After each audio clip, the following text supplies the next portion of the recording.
AVRant and SVS have teamed up to bring you an unbelievable opportunity.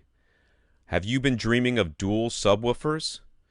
Perhaps you'd like to upgrade your entire 5.1 speaker package. Don't have the cash? AVRant and SVS have your back. Go to www.avrant.com right now for your chance to win your choice of dual PB1000 subwoofers or a prime 5.1 satellite speaker package. Contest ends September 30th. Don't wait. Open to the residents of the United States and Canada. We are your home theater and AV questions answered.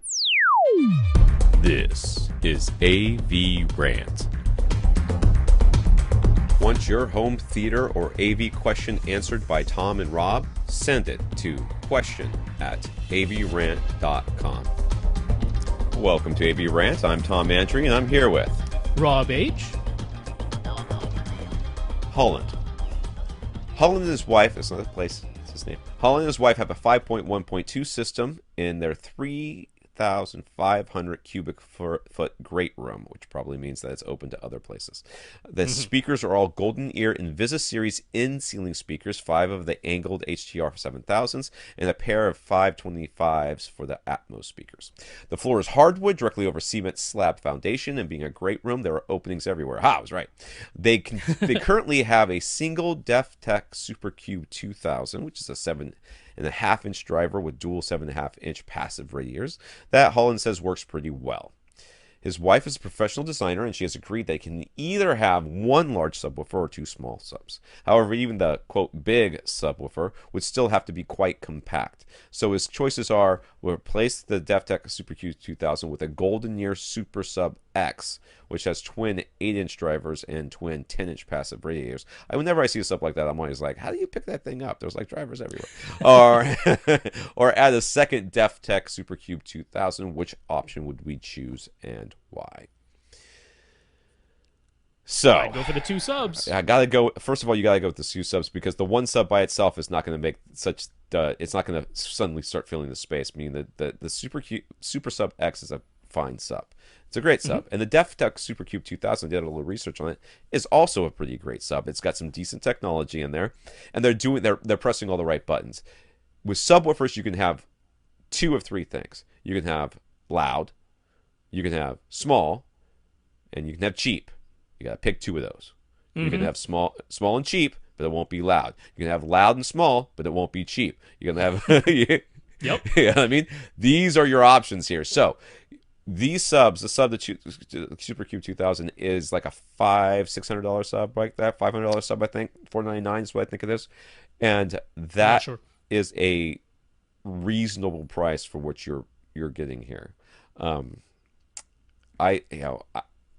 kind of looked around, and we'll talk about that a little bit more in a second here, but it would be hard to find, I think, a subwoofer that beats the price and it has the same sort of dimensions. And since you already have one, I would be loath to have you buy it. I mean, you could do it and there's nothing wrong with it, but you run the risk if you buy a different sub which outperforms this one, then you end up with this whole kind of thing going, okay, honey, I know you said I could have one more sub, but this one's better than that one, and that one I don't want anymore because it's not. Then you got to go down that path. So I think if you're fine with the sub the way it is, I think it rolls off. I looked at it. I think it rolls off somewhere around 28, 26 maybe as -3. I think that's about right, yeah. -3 dB, which is probably pretty good for, first of all, the size, and second, for your room, because you're going to need a massive sub to fill this thing up with like sub 20 hertz bass.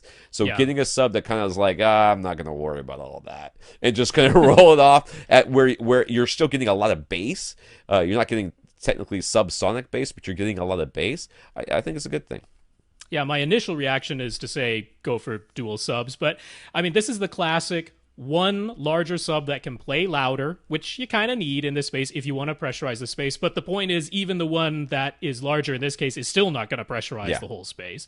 But it'll play louder than the one that you already have, or two subs that don't play as loud and won't pressurize the space, but you can get more even and uniform bass throughout your seating area. So actually, in a way, which is more important to you? Because there's no wrong answer here. No, there's if not. you say, I always sit in the same spot. I have one sub. Right now, I'm fine with the frequency response, but I just want it to be able to play louder and hit me a bit harder.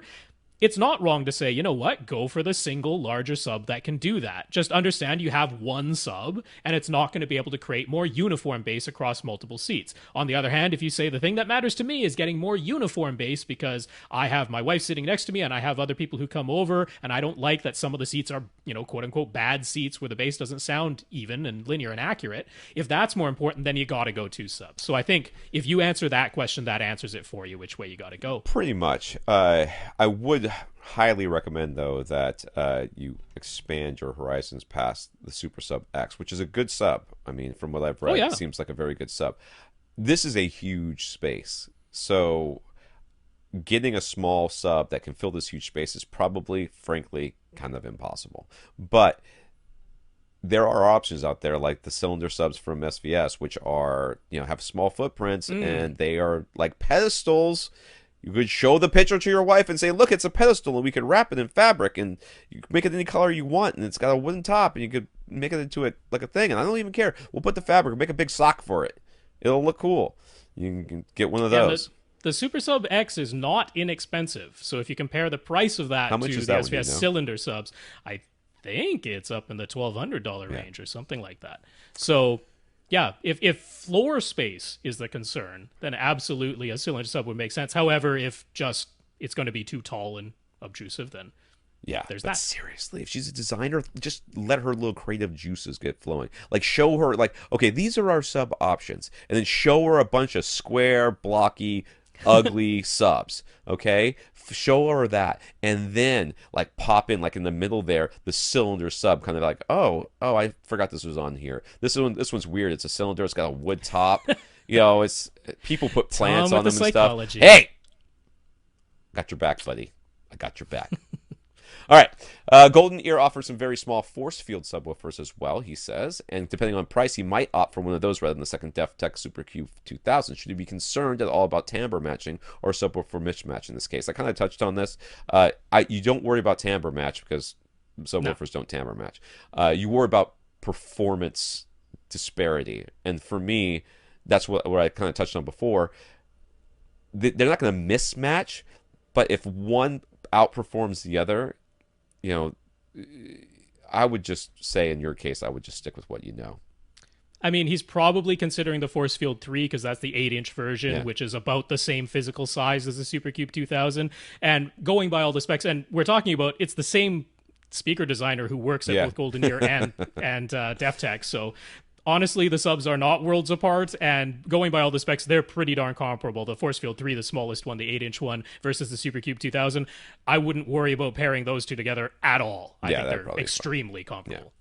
Like I said, is if you're not worried, as long as the performance is pretty the same, that's what you worry about. Lastly, he says, should he consider adding some type of isolation feet beneath the subwoofer? If so, which is better? The SVS Sound Path isolation feet or the Auralex Sub Dude? This question is very easy to answer, and it is whichever one your wife likes better. I'm betting the isolation that's feet what I would look more attractive. I would bet dollars to donuts that's what she goes with. The Auralex Subdude is kind of industrial carpet, basically, and it's larger than the footprint of any of the subs he's considering. So you'd have this platform of industrial carpet, which would be visible beneath any of these subs, whereas the isolation feet would be more or less invisible because they're screwed into the bottom of it and have a nice little I would bet sort dollars of metal to donuts thing. That's what he's going to end up with, Yeah. But as to whether or not you should have any type of isolation feet, now it's a little bit difficult because I think the SuperCube 2000 actually has like, I'm not sure if one of its passive radiators is like on the bottom or something like that. It might be. I know sometimes they do that. There must be some side of that sub that doesn't have a driver on it. Because what you can try to do is just fold up some blankets, put the existing sub that you have on top of that blanket just temporarily, and even if it means orienting it strangely so that it's on whatever side doesn't have a movable surface, either an active driver or a passive radiator, but just put the sub on that blanket, have a listen for yourself, and that will basically tell you. If you hear a difference that you like and appreciate, that will tell you that putting the isolation feet or the sub dude under it will give you approximately the same effect. So this is one that you can prove to yourself whether you need it or not. And then I'd probably say the isolation feet. Can't see it from the pictures, but it doesn't look like it has. It looks like it has a front firing driver and two side firing radiators. I think. Well, as long as the bottom's fine, then you can just put it on a blanket. That's what it looks like to me. Yeah. So I think he should be fine with that. I have to go back, and it is $5.99 each. So these are $600 a pop. Yeah. Lastly, kind of off the beaten path here, but if you're really looking for really good performance, like I said, you can get small and you can get loud, but you can't get small, loud, and cheap. If you're fine with small, subwoofers that are about the size of the driver that they're in, of course you've got the what's their names that make the Phantoms and the whatever. Phantoms. No, yeah, you know what I'm talking about. JL Audio. I really don't. Oh, JL Audio. Okay. The JL Audio has subwoofers that are smaller. They are not cheap, but they're not that much more expensive than this, except unless you get the really nice ones, which get very pricey. But if you've got $4,000 to spend and you want like basically as small as you can get and as loud as you can get, then the Velodyne Digital Drive Plus series That's true. is the way to go. It's an 18-inch driver. It's going to be 18-inch box, basically, or 18.5-inch box. 15-inch driver, 12-inch driver. It's just going to be slightly larger than the driver. And you know that the technology has gone in there because essentially, the size of the amplifier, it'll be massive. It'll be like 2,500 watts or something like that. But the Digital Drive series from Velodyne, Digital Drive Plus series from Velodyne is really quite good.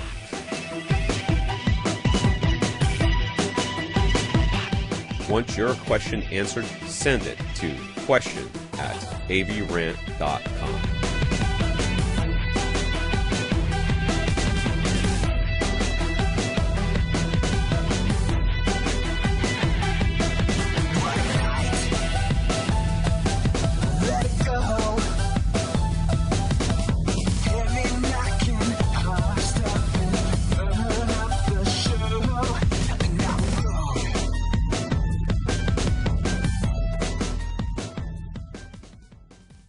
This is AVRant. Now go out and listen to something.